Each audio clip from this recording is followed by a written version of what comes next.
జీ5 app download చేసుకుని పూర్తి ఎపిసోడ్లని ఉచితంగా చూడండి. మన తలరా తేటో గాని అవతల నాన్నమ్మ హాస్పిటల్లో ఉంటే యువతల నీకు పెళ్లి జరిపించాల్సొస్తుంది. ఏ నాన్నమ్మ ఆశీర్వాదంతో నీ పెళ్లి జరగాలని నువ్వు కలలు కంటున్నావో ఆ నాన్నమ్మ ఆసుపత్రిలో ఉండగాని నీ పెళ్లి జరిగిపోతుంది సెల్లి. అవునక్క, నాకు అదే బాధగా ఉంది. బాబాయ్ నానమ్మ లేకుండా నేను ఈ పెళ్లి చేసుకోలేనక్క.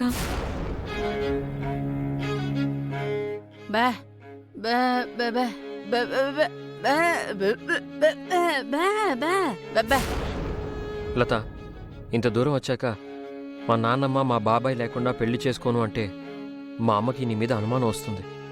అదే జరిగితే మాకు తెలియకుండా నీ పెళ్లిని రహస్యంగా జరిపిస్తుంది. అదెవరికీ క్షేమం కాదు. నా మాట విని ప్రశాంతంగా ఉండు.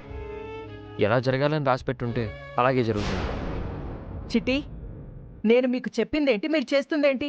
అవతల ముహూర్తానికి సమయం అవుతుంటే ఇక్కడ మీటింగ్ పెట్టుకుంటూ కూర్చుంటారా? అవునమ్మా, మీటింగులు పెట్టే అర్హత నీకొక్కదానికే ఉందా ఏంటి? మాకు కూడా ఉంది. మేం కూడా మీటింగులు పెట్టగలం. రేపొద్దున నీకు పోటీగా కార్పొరేటర్గా నిలబడగలం. ఏడ్చావు. మీటింగ్ అంటే పార్టీ మీటింగ్స్ కాదు, మీ పనికి మాలిన మీటింగ్స్.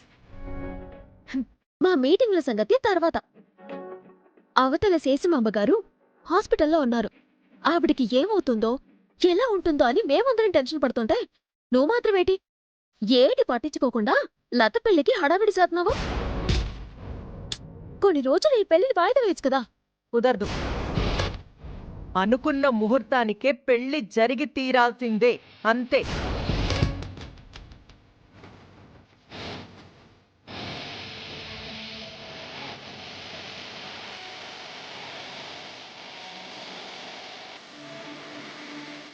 కాంతమత్త, లత ఎవరో, ఆ శేషమాంబ గారికి లత ఏమవుతుందో అన్నీ తెలిసే మాట్లాడుతున్నావా? అవును, ఎవరెలా పోతే నాకేంటి? నేననుకున్న టార్గెట్ పూర్తవ్వాలి. అప్పటిదాకా నా కంటికి నా టార్గెట్ తప్ప ఇంకేమీ కనిపించదు. రేపొద్దున మా బాబాయ్కి లతే తన అన్న కూతురని తెలిస్తే నువ్వు ఈ భూమి మీద కనిపించవు. అది కూడా గుర్తెట్టుకో. ఏడిసార్లే. అసలు ఆ ముసల్ది స్పృహలోకే రాలేదు, నోరు విప్పలేదు. అప్పుడు కదా వీరనారాయణకి నిజం తెలిసేది. అది జరిగే పనే కాదు. నువ్వెళ్ళి నీ పని చూసుకో. నువ్వు కూడా శ్మశానంలో ఓ మంచి ప్లేస్ చూసెట్టుకో. తేడా వస్తే రేపటి నుంచి ఉండాల్సింది అక్కడే కదా. చిట్టి, ష్! నీ అరుపులకి ఒకప్పటి మిఠాయి కొట్టు చిట్టమే భయపడలేదు. ఇక జమీందారి గారి వారసురాలు శంకరనారాయణ గారి పెద్ద కూతురు భయపడుతుందనుకున్నావా? తేడా వచ్చిందంటే తోలు తీసత్తా.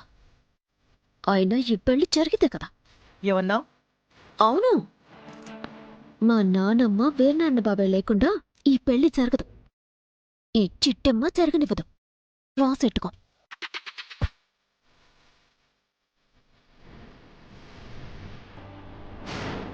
చూస్తానే, ఈ పెళ్లినెలా ఆపుతావో నేను చూస్తాను.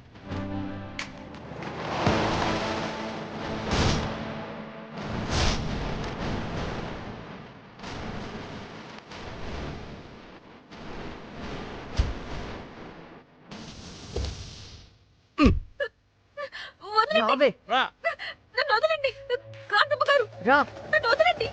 రమ్మంటున్నానా? రా. వదరా.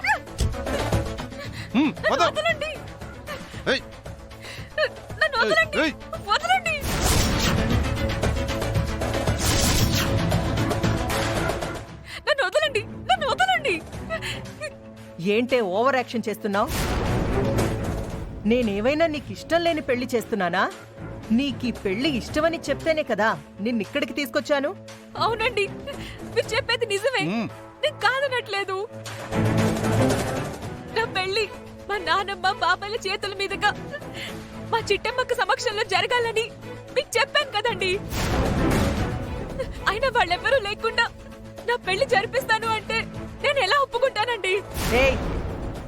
ఏంటే నోరు లేస్తుంది?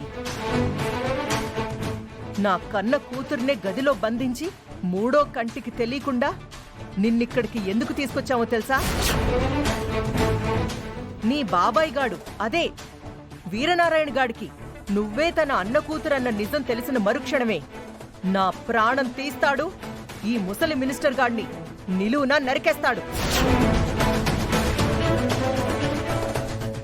అందుకే ఆ ముసల్ది నోరు విప్పకముందే నీ మెళ్ళో 3 ముళ్ళు పడాలని ఇక్కడికి తీసుకొచ్చాను. లేదండి, మా నానమ్మ బాబాయ్ లేకుండా మా చిట్టమ్మకు రాకుండా ఈ పెళ్లి జరగడానికి వీల్లేదండి. ఏ నీ యదవనసా చిన్నపిల్లాడి చేతిలో గిలకాయ ఎంత ఉంటావు? నీ మాట కూడా మేము వినాలా?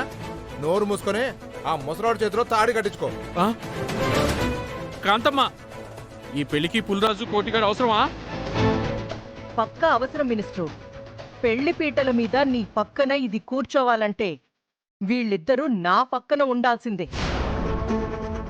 వదలండి, వదలండి, ఏయ్! వదలండి.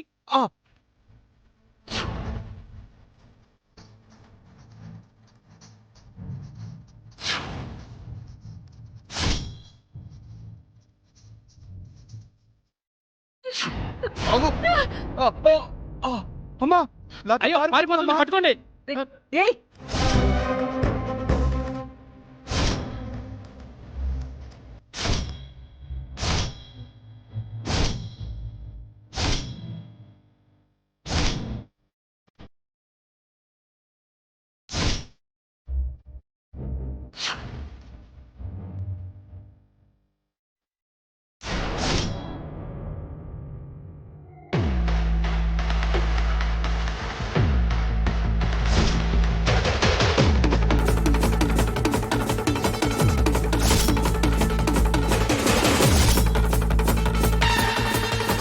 జీ5 యాప్ డౌన్లోడ్ చేసి అన్ని ఎపిసోడ్స్ పూర్తి ఉచితంగా చూడండి.